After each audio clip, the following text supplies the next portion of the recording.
வணக்கம்.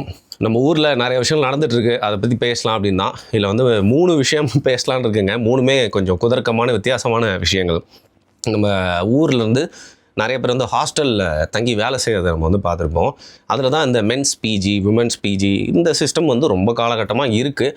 என்ன ஒன்று, அதற்காகவே தனி வீடியோ போடணும். இந்த மென்ஸ் பிஜி, விமென்ஸ் பிஜியில் அவங்கள கூப்பிட்டு தங்க வச்சு அவங்களுக்கு ப்ராமிஸ் பண்ணுறது ஒன்று, உள்ளே வந்தோன்னே பார்த்தீங்கன்னா அவங்கள ஏமாத்துறாங்க. குறிப்பாக பெண்கள் தங்கக்கூடிய இந்த பிஜி ஹாஸ்டல் அப்படிங்கிறதுல உணவில் வந்து பார்த்திங்கன்னா பெரிய ஸ்கேம் பண்ணுறாங்க.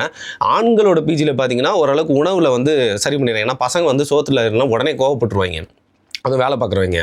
பெண்கள் வந்து ஒரு மாதிரி அவங்கள மேனிப்புலேட் பண்ணிடலாம், இல்லை அடக்கிடலாம், அவங்க என்ன கேட்டுற போகிறாங்கன்றதில் வந்து பார்த்திங்கன்னா நிறைய பிரச்சனை பண்ணிகிட்டு இருக்காங்க. அது சரி, அது ஒரு புறம். இப்போது அது எதுக்கு ஆணுக்கு ஒரு பிஜி, பெண்ணுக்கு ஒரு பிஜி? இடப்பற்றாக்குறை வேறு இருக்குது, கரண்ட் எவ்வளோ மிச்சப்படுத்தணும். அது மட்டும் இல்லாமல் பார்த்திங்கன்னா வந்து சென்னையில் வந்து நெருக்கடிங்கிறது ரொம்ப அதிகமாக போயிடுச்சு. இருக்கிற ஒரு பில்டிங்கில் எல்லோரும் சேர்ந்து தங்கிக்கோங்க அப்படிங்கிற மாதிரி இப்போது கோ லிவிங் ஸ்பேஸ் அப்படிங்கிறது ரொம்ப அதிகமாக இருக்குது. என்னடா இவன் வேறு பூமர் மாதிரி பேசிகிட்டு இருக்கான், எவ்வளோ நாளாக இருக்குது தெரியுமா? அது பெங்களூர்லாம் போய் பார்த்துருக்கியான்னு கேட்டிங்கன்னா ஹலோ, அதாவது தெரியாதத்தனமாக கோலிவிங் ஸ்பேஸில் போய் வாழ்ந்து, நான் சொல்கிறது 7-8 வருஷத்துக்கு முன்னாடி நம்ம சென்னையிலே வாழ்ந்து, ஓ இப்படி ஒரு விஷயம் இருக்கடா, சர்ரா ரைட்ரா அப்படின்னு சொல்லிட்டு வந்து பார்த்துட்டு வந்த ஆள் நான். அந்த கோலிவிங் ஸ்பேஸில் என்ன தெரியுமா போட்டிருக்காங்க, என்ன வேணால் பண்ணிக்கோங்க, ஒரு விஷயத்தை மட்டும் பண்ணிடாதீங்க அப்படின்னு பெருசாக எழுதி வச்சுருந்தாங்க. அப்போ தான் பார்த்தேன், கல்ச்சரல் ஷாக். இன்ஃபேக்ட் ஒரு பெரிய மகளிர் கல்லூரி ஒன்று, பிரபலமான மகளிர் கல்லூரி அண்ணா சாலைக்கு பக்கத்துலேயே இருக்குது. அது பக்கத்தில் இருக்கக்கூடிய ஒரு கோலிவிங்கை போய் பார்த்துட்டு இப்படி ஒரு விஷயம் இருக்குது போல், ரைட்ரா டே ஜோயோக்கு ஈக்குவலாக நீங்கள் வந்து பார்த்தீங்கன்னா நீங்களே கூட்டு குடிக்கிறீங்க அப்படின்ற மாதிரி நினச்சிக்கிட்டேன்.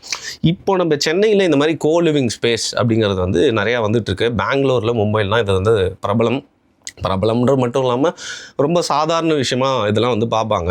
சரி, பெங்களூரில் இருக்கக்கூடிய கல்ச்சர், இங்கே இருக்கக்கூடிய கல்ச்சர் அப்படிங்கிறதே பார்த்திங்கன்னா அதுக்கு ஒரு பெரிய வித்தியாசம் இருக்குது. அதுக்கான காரணங்கள் அப்படிங்கிறது நிறையா. அவங்க ஐடிக்காகவே வந்து ப்ரிப்பேர் பண்ண ஊர் அப்படிங்கிறதுனால அங்கே பெருசாக கன்னடா பேசுகிறவங்களோட வந்து பார்த்திங்கன்னா மலையாளிஸும் ஹிந்திக்காரங்களும் நிறையா இருக்காங்க. நம்ம ஆட்கள் ரொம்ப நாளாக இருக்காங்க, பட் இப்போ வந்து டாமினேட்டடாக அவங்க வந்துட்டு இருக்கனால அந்த கல்ச்சுரல் மிக்ஸ்னால வந்து பார்த்திங்கன்னா இங்கே என்ன வேணால் பண்ணலாம், எப்படி வேணால் இருந்துக்கலாம். அதனால தான் பல நோய்களும் வந்துட்டுருக்கு. அதே மாதிரி இன்றைக்கி சொசைட்டிக்கு ஒரு கல்ச்சுரல் டிசீஸாக வந்து பார்த்திங்கன்னா அந்த கோலிவிங் ஸ்பேசஸ் வந்து உருவாகலாம். குறிப்பாக ஒரு ஆணும் பெண்ணும் தனிமையிலே இன்றைக்கி சந்திச்சுக்கிறதுக்கு இல்லையா? ஃபஸ்ட்லாம் அதுக்கான வாய்ப்பு ரொம்ப கம்மி, பீச்சு பார்க்குன்னு இருப்பாங்க. ஆனால் இன்றைக்கி எல்லாருமே தான் வீடு எடுத்து ஒன்றாவே லிவினில் தங்குறாங்களே. எவன் என்ன கேட்குறான்? கவர்மெண்ட்டே வந்து 2 அடல்ட்ஸு ஒன்றா இருந்தாங்க அப்படின்னா அதை யாரும் கேட்க முடியாது அப்படிங்கிறாங்க. இன்ஃபேக்ட் இப்போ ஒரு ரூல் வேறு சொல்கிறாங்க, அவங்க வந்து அது மேரேஜுக்கு சமமானது, 2 அடல்ட்ஸ் சேர்ந்து ஒன்றா இருந்தால். கல்யாணத்தையும் தாண்டி இருந்தாலும் வந்து பார்த்திங்கன்னா வந்து யாரும் கேட்கக்கூடாதுன்னு மாதிரி போயிட்டுருக்கு. பட் இளைஞர்களை இந்த கோலிவிங் அப்படின்னு சொல்லிட்டு வைக்கிறாங்க அப்படின்னா பேசிக்காக எதுக்கு வைக்கிறாங்கன்னா, ஒரு இடத்துக்கு நீங்கள் வரீங்க அப்படின்னா பெண்கள் இருப்பாங்க, அதனால் நீங்கள் வந்து தங்கிக்கலாம், எல்லாம் ஒன்றா புழங்கிக்கலாம் அப்படிங்கிற மாதிரி ஒரு அட்ராக்ஷன் பண்ணி பசங்களை கூப்பிட்டு வராங்க. ஃபஸ்ட்டாவது பரவாயில்ல, பசங்க தான் போவாங்க. இப்போ ஈக்குவலி பெண்களும் இந்த மாதிரி விஷயங்களுக்கெலாம் ரொம்ப ஓகேவாக இருக்கிறதுனால பொதுவாக பெண்கள் வந்து பார்த்திங்கன்னா வெக்கப்படுவாங்க, இந்த மாதிரி விஷயங்கள் தள்ளி இருப்பாங்க, ஒரு கால் பின் ஸ்டெப் எடுத்துருவாங்க. பட் இப்போது கல்ச்சர் மாறிட்டு இருக்கனால ஈக்குவலி 2 பேருமே இந்த மாதிரி ஆஃபர்ஸை பார்த்து வந்து ரொம்ப அட்ராக்ட் ஆகுறாங்க. அப்படிங்கிறதுனால இந்த கோலிவிங் ஸ்பேஸை என்கரேஜ் பண்ணிகிட்டு இருக்காங்க. பேசிக்கலாக கலாச்சார காவலர் வந்துட்டாருப்பா கொடியை தூக்கிட்டு அப்படின்னு மாதிரி நினைக்காதீங்க. இது நம்ம சொசைட்டியில் ஒரு பெரிய மாற்றத்தை உண்டாக்கும். இதற்கு மேலே இந்த பர்டிகுலர் விஷயத்தை நான் அட்வைஸ் எதுவும் பண்ணவே விரும்பலை. ஏன்னா என்ன ஏது எல்லாமே உங்களுக்கு தெரியும். நான் உள்ளே போந்து அங்கே போய் என்ன ஆகும், ஏன் வந்து தங்கக்கூடாது, ஏன் இந்த மாதிரி விஷயங்களை என்கரேஜ் பண்ணால் வேறு அது எங்கே போய் முடியும், அதனால் அந்த இளைஞர்களோட வாழ்க்கை வந்து எப்படிலாம் வந்து பாதிக்கப்படும், அவன் வேலை செய்யான்னு போனது, படிக்கான்னு வந்தது, எந்த அளவுக்கு அவன் டீவியேட் ஆகி அதை விட்டு வெளில போவான், குடும்பம் ஆக வேண்டிய வயசுக்கு முன்னாடியே வந்து பார்த்திங்கன்னா குடும்பம் நினச்சி வாழ்க்கையை நடத்தி அது எங்கே போய்ட்டு வந்து நடுத்தரில் முடியும் அப்படிங்கிற மாதிரி பல விஷயங்கள் இருக்குது. அதை பற்றி இதுக்கு மேலே அட்வைஸ் பண்ணி அப்படின்னு நான் சொல்ல விரும்பல. பட் இந்த மாதிரி வருது இல்லையா, இதை கவர்மெண்ட் வந்து மானிட்டர் பண்ணுறது மட்டும் இல்லாமல் ரெகுலேட் பண்ணணும், காவல்துறையும் சேர்ந்து ரெகுலேட் பண்ணணும். இங்கே என்னென்னா நடக்கும், எப்படி அந்த ஸ்பேசஸ் இருக்கும், அங்கே வந்து பார்த்திங்கன்னா அதிகமாக பாதிக்கப்பட போகிறது ஏதாவது ஒரு விஷயம் நடந்தால் பெண்கள் தான் கடைசியில்.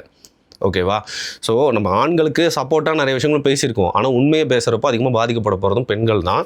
ஸோ இது தயவு செய்து ரெகுலேட் பண்ணணும். முடிஞ்சால் இந்த கான்செப்டே வந்து பார்த்திங்கன்னா நம்ம ஊரில் முடிச்சு விடணும் அரசாங்கம். ஏன்னா இன்னும் சென்னையில் வந்து ஏர்போர்ட் வரலப்பா, பப்பு கிளப்லாம் வந்து இல்லை, ஒயின் அண்ட் டைன் இல்லை அப்படிங்க எவ்வளோ விஷயம் சொன்னாலும் உட்காந்து யோசிச்சிங்கன்னா, ஒரு அப்பாவாவோ ஒரு அண்ணனாவோ ஒரு அக்காவோ ஒரு அம்மாவோ யோசிச்சிங்கன்னா பரவாயில்ல, சென்னைக்கிட்ட வேணும் அந்த கல்ச்சர் இருக்குது அப்படின்னு சொல்லிட்டு உங்களுக்கு புரிய வரும். ஏதோ ஏர்லி டீன்ஸ் வந்து பார்த்திங்கன்னா என்ன இந்த ஊரில் கூலாக எதுவுமே இல்லை அப்படின்வாங்க. அவங்களே வந்து கொஞ்ச நாளுக்கு அப்புறம் இதுக்கான அர்த்தத்தை புரிஞ்சுப்பாங்க. ஸோ இந்த கோ லிவிங் ஸ்பேசஸ் அப்படிங்கிறத முடிஞ்சால் முற்றிலுமாக வந்து பார்த்திங்கன்னா தடை செய்யணும். அதற்கான வழி இப்போ வந்து காலம் போகிற போக்கு பார்த்தா இல்லை. ப்ராப்பராக ரெகுலேட் பண்ணுங்கள். குறிப்பாக அங்கே என்ன நடக்குது, ஏன்னா நிறைய விஷயங்கள் சில இல்லீகல் தொழிலெலாம் கூட நடக்கிறதுக்கான வாய்ப்பு இருக்குது. ஏன்னா எப்படி முன்னாடி ஒன்று காட்டுறாங்க, பின்னாடி வேறு ஒன்று நடந்துகிட்ருக்கு. உதாரணத்துக்கு ஸ்பா அப்படின்னு சொல்லப்படுற இடங்கள்லே மசாஜ் மட்டுமா நடக்குது? எல்லாருமே சந்தோஷமான முடிவுகளோடு கடந்து போகிறது இல்லையா அந்த இடத்துல. ஸோ அதே மாதிரி இதுவும் எங்கே போய் முடிய போகுதுன்னு தெரியல. ரெண்டாவது, இன்ஸ்டாகிராமில் அதிகமாக பார்க்குறது. இப்போது சோஷியல் மீடியா யாருக்கெல்லாம் வந்து பீப்புளை போய் மீட் பண்ண முடியாதோ அதன் மூலயமா நெட்வொர்க் பண்ணிக்கிறோம். லிங்க்டின்ல நெட்வொர்க் பண்ணி வேலையை வந்து பெறலாம். இந்த மாதிரி இருக்கிற சூழ்நிலையில் இன்னும் பழகி பார்க்கலாம் அப்படின்னு சாலமன் பாப்பையா சொல்லுவார்ல, அந்த மாதிரி ஒரு கல்ச்சர் தான் பார்த்திங்கன்னா ஒரு 2.5 வருஷமாக நம்ம சென்னையில் திருப்பியும் ரொம்ப அதிகமாக இருக்குது. இன்ஸ்டாகிராமில் அதிகமாக பார்க்க முடியுது. அது என்னென்னா ஸ்ட்ரேஞ்சர்ஸ் மீட்டப்.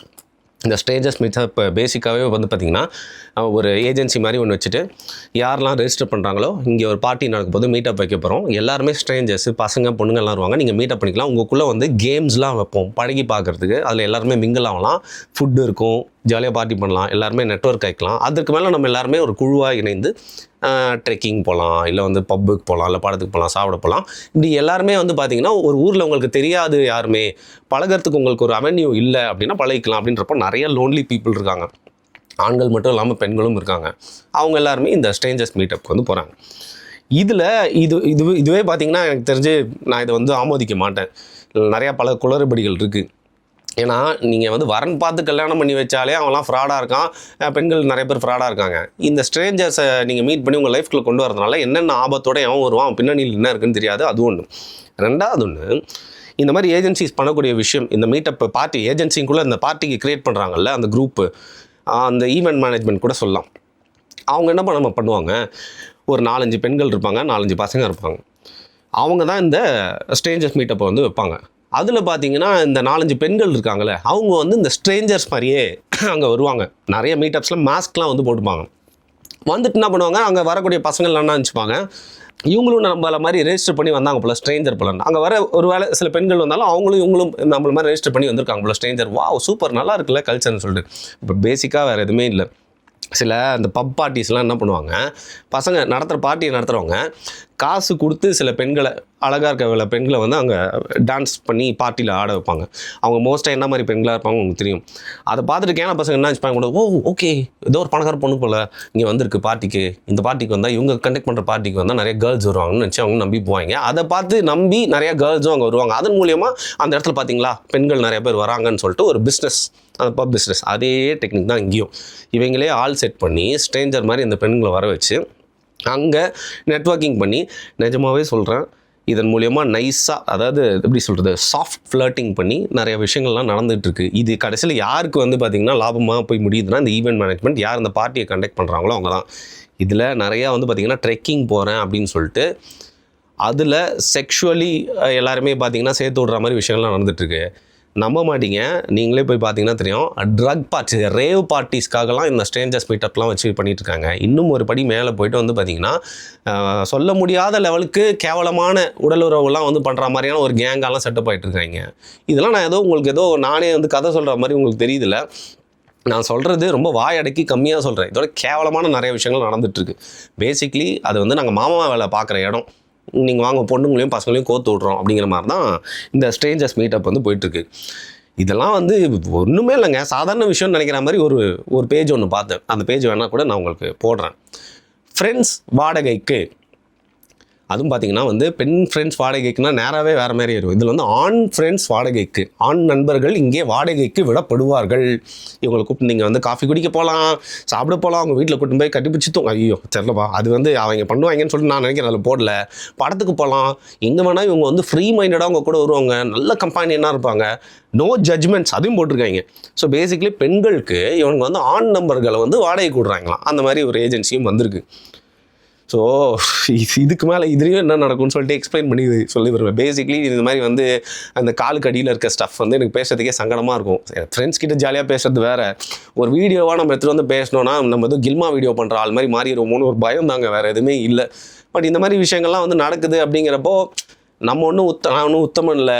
நான் வந்து பார்த்தீங்கன்னா லைஃப்பில் நிறைய எக்ஸ்ப்ளோர் பண்ணி பார்த்துருக்கேன். ஒரு சாதாரணமான ஒரு பையன் வந்து பார்த்தீங்கன்னா என்னெல்லாம் எக்ஸ்ப்ளோர் பண்ணுவோம் அதெல்லாம் பண்ணி பார்த்துருக்கேன்.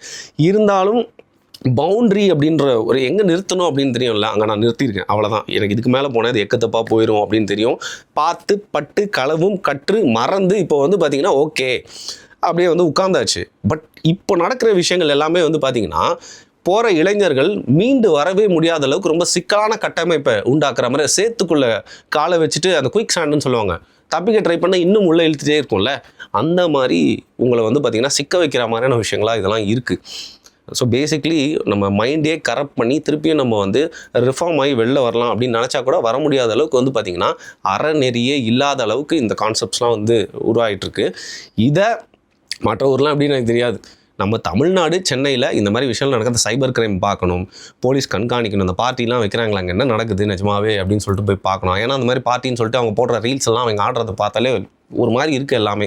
அதே மாதிரி அந்த பசங்களை வாடகை கொடுறாங்களே அந்த கம்பெனியை பற்றியும் வந்து என்னன்னு சொல்லிட்டு கொஞ்சம் விசாரிங்கப்பா. இன்ஸ்டாகிராமில் வந்து நான் வந்து கை விட்டுட்டேன். ஃபுல்லாக நான் ட்விட்டருக்கு பக்கம் போயிட்டேன். ட்விட்டர் ஒரு டாக்ஸிக் பிளேஸாக இருந்தாலும் அங்கே நிறைய இன்ஃபர்மேஷன் கிடைக்குது. பட் இன்ஸ்டாவை திறந்தாலே வந்து பார்த்திங்கன்னா இந்த மாதிரி நம்ம வீடியோ பண்ணுறோமோ அப்படின்னு சொல்லிட்டு எனக்கு ஒரு பயத்தில் திறக்கிறதே இல்லை. இதே மாதிரி நீங்களும் பல கண்ட்ராவிகளை பார்த்துருந்தா அது என்னன்னு சொல்லிட்டு கீழே கமெண்ட் பண்ணுங்கள். நான் சொன்ன இந்த 3 விஷயங்களும் நான் ரொம்ப ஓவராக உணர்ச்சி பட்டு பேசுகிறேன்னா இதெல்லாம் வந்து ரொம்ப நார்மல்னு நினைக்கிறீங்களா? என்னை திருத்துங்க தயவுசெய்து. உங்களோட கருத்து என்ன அப்படின்னு சொல்லிட்டு வந்து மறக்காமல் கீழே கமெண்ட் பண்ணுங்கள். நன்றி.